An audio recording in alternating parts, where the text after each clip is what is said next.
అందరికీ నమస్కారం అండి. నేను మీ జగదీష్ టంకాయల. జాఫర్ గారు, నేను మీకు అన్నిటికీ సమాధానం చెప్తాను. రేపు మనం మాట్లాడదాం. సడన్గా ఈ జాఫర్ గారికి పవన్ కళ్యాణ్ గారి మీద కానీ రంగా గారి కుటుంబం మీద ప్రేమ పట్టుకొచ్చింది. ఆయన ఆశలత గారి గురించి పొద్దున్నే అతను హోస్ట్ చేస్తున్న ఛానల్లో మాట్లాడారు.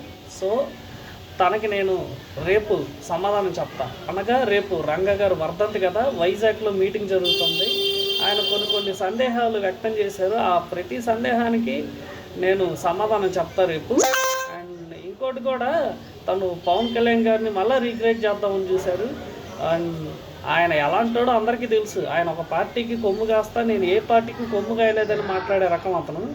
అండ్ ఇంతకుముందు కూడా అతని ఇంటర్వ్యూలు చాలా వల్గర్గా మాట్లాడతాడు. అతను బాడీ షేవింగ్ చేసి మరీ మాట్లాడతాడు. దీనికి ఉదాహరణే సునీల్ గారిని కూడా ఆయన అలా బాడీ షేవింగ్ చేసి మాట్లాడారు. సో జాఫర్ గారు, మీకు ఎంత ప్రేమ ఎందుకు వచ్చిందో, మీకు డౌట్లు ఏమన్నా ఉంటే ప్రతిదానికి రేపు సమాధానం చెప్తారు. రేపు ఈవినింగ్ కానీ ఎల్లుండి మార్నింగ్ కానీ నేను ఖచ్చితంగా నా వీడియోలో మిమ్మల్ని మీకున్న సందేహాలు, ధర్మ సందేహాలన్నీ నేను తీరుస్తా. అప్పటిదాకా కీప్ వెయిటింగ్. Bye bye. నేను మీ జగదీష్ టంకాయల. మనం మళ్ళీ 27వ తేదీ కలుగుతాం జాఫర్ గారు. Thank you.